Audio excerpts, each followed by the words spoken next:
Welcome to the Family Leaders Capital Connection, and it doesn't get much more exciting than this.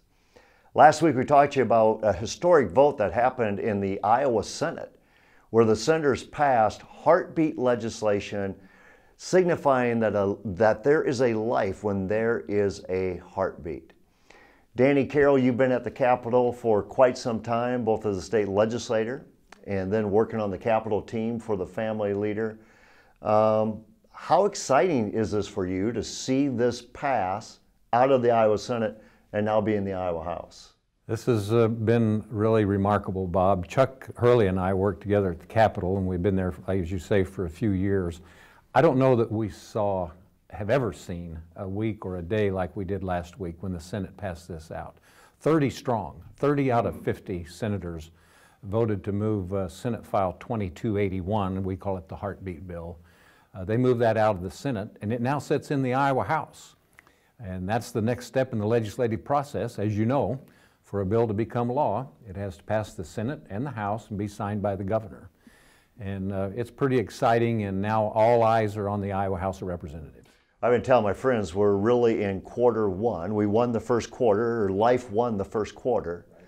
And quarter two is going to be this committee process, and quarter three is going to has to pass the Iowa House. And then quarter four, to end the game, we need to have the governor's signature to signify life is present because of a heartbeat. Greg, when I've been visiting with friends and family and constituents here of the Family Leader, and we talk about heartbeat, the one word that they come back with all the time is it's just common sense. There's not two heartbeats in you or Danny or me. If there's two heartbeats, there's another person. Why is heartbeat legislation, why is the sanctity of human life such a hard thing to pass when we look at it and go, this is common sense? Yeah, it's not just another controversial issue. A lot of times we put life as a controversial issue, but it's not that simple. Controversial issues, they pass all the time. And sometimes with difficulty, but yet with ease compared to life issue. And the reason being is life is a satanic stronghold. The evil one wishes to rob life, not just from the unborn child, but also from the mother, as he will haunt her with guilt until the day she dies, but from the culture as a whole. Abortion has greatly changed the way we have defined sex in our culture. Has really allowed it without consequences, but at the same time, we know from the scriptures, anytime you step away from God's design, there's consequences. And Satan is not going to give up this ground easily. And because of that, we can't treat this as merely trying to pass another controversial bill. You must fight this accordingly, which means it must be fought in the heavenlies as much as it must be fought in the state capitol. You know, we talk about at the Capitol that this is a spiritual battle. And nothing, indicates that more than this discussion over heartbeat legislation. And that's why here at the Family Leader, we've been constantly in prayer and encouraging others to be in prayer. But Greg, I want you to go a little bit deeper because you lead the Church Ambassador Network for the Family Leader. And you've been very big in saying the prophet, the church, needs to speak to the king. Tell us how we're engaging the church, the prophet, to speak to the king. Yeah, we have pastors at the Capitol on a daily presence, building relationships with the kings of the United States of America. Our state legislators are some of them. And we know at the end of the day, if the king is going to do their job, if the king is going to punish evil, reward good, they need guidance from the church. What is good and evil without God? We do not know. We look within our own hearts, and our hearts are deceptive.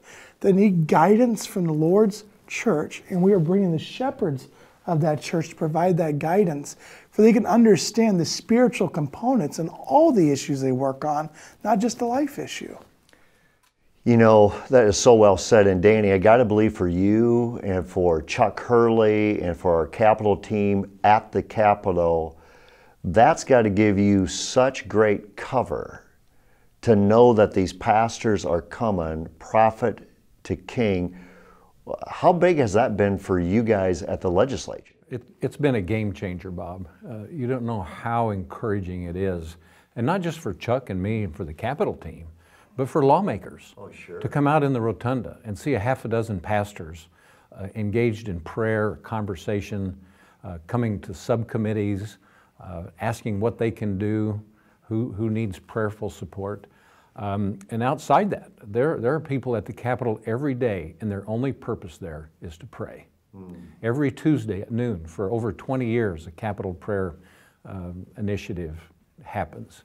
There's a lot of prayer going up at the Capitol, and a lot of it is focused on this heartbeat legislation. What I love about this is because you're now majoring in the majors. You're keeping the main thing the main thing. We're leading with the gospel. We're anchoring in prayer. We're engaging the prophet to the king. But we also want to influence policy. And we were very inspired as we sat in the Senate gallery and watched the senators pass this legislation a week ago. Now it's in the Iowa House. Danny used to serve there. These are good people in the Iowa House. How can we encourage them? How can our constituents encourage these House members? How can the senators encourage the House members? How can the peers in the House encourage the House? What needs to happen politically for us to, quite frankly, get to 51 so it passes the Iowa House? We're really looking at essentially two deadlines, Bob. One rather immediate, it's next week, March the 16th. It's called the first funnel. It's a date by which a bill needs to be out of committee so that it remains alive for the rest of the session. However, that's not the end of it. The legislature won't adjourn until sometime in April. That's kind of our second deadline. So we kind of are approaching this with those two in mind, but we would really like to see this bill come out of the House Human Resources Committee, chaired by Representative Joel Fry from Clark County. And we would like to see that come out by this time next week, if at all possible. And still, today, even with all of our technology, the most powerful thing that anybody can do is to personally contact their senator or their representative and say, please support the heartbeat legislation. And we're focusing that contact now to the House because the Senate's done their job and the bill is now in the House. And yes, we need 51 votes for this to pass, but we need this support in that committee initially next week. And so we're encouraging folks to either call or email or even this weekend, go talk to your representative. That personal touch, it's still the most powerful way that we can affect government today. So when we take a look at it, it is senators visiting with their peers in the House. Right. It's House members visiting with their peers in the House. It's you and our Capitol team visiting with the members in the House. It's your Christmas card list, your Facebook list, your whatever list of saying, encourage, but love on them, pour into them, encourage them to do the right thing, stand for this heartbeat legislation. And Greg, I got to believe as we turn to you again, is that we have to do business in the heavenly realms. Would you agree? We absolutely do. I mean, at the end of the day, by God, kings rise and fall. At the end of the day, nations rise and fall. And the ultimate accountability that we all have as people is to the Lord. It's not to constituents. It's not to 60, 80, 90,000 emails. It's to God himself. And his word does speak to life. And the question at the end of the day, every person, including our representatives, our governor, and our senator, has to answer, is God real? Does he exist? And if he does exist, who is he? What does he say? And the greatest thing we have that reveals God to us is his word. And his word doesn't just say life begins at conception. He says, I knew you before I knit you in your mother's womb. So we have to ask, do we believe the Bible is true? And if it is true, then we must, no matter what, stand to defend the unborn child and also protect the woman from making a mistake. For her sake and the child's sake. God is gracious. God is gracious for people out there that have had abortions. He's gracious. And he's gracious with those children as well. But for the lawmaker, your job is to lead people to life and protect them from death. Protect the mother. Protect the child. Love them both. As you can see, it is an encouraging time at the Capitol. It's an exciting time at the Capitol. What Greg just said about going into God's Word, about He knew you before He knit you together. It also says that He ordained each and every day before one came to be. So we've asked you to do a lot, our constituents. After this bill passed out of the Senate, we said encourage the House members. We started that already last weekend. And over 67,000 emails went to House members. That was because of you. Now we're saying, let's keep encouraging the House. Email them, call them, visit with them, see them at church, see them at their community event, but speak into them. Because I believe Iowa has an opportunity to lead the way in this. And the heartbeat makes common sense, because when there's a heartbeat, there's a life. When there's a heartbeat, there's a unique DNA. When there's a heartbeat, she's a baby. We say that, she's a baby. Now, one of the things, Danny, and I want to conclude here, is one of the things we hear is that, well, it's just going to get defeated in the courts. We pass this legislation, it's just going to get defeated in the courts. What can you say to being defeated in the courts? Well, you know, Bob,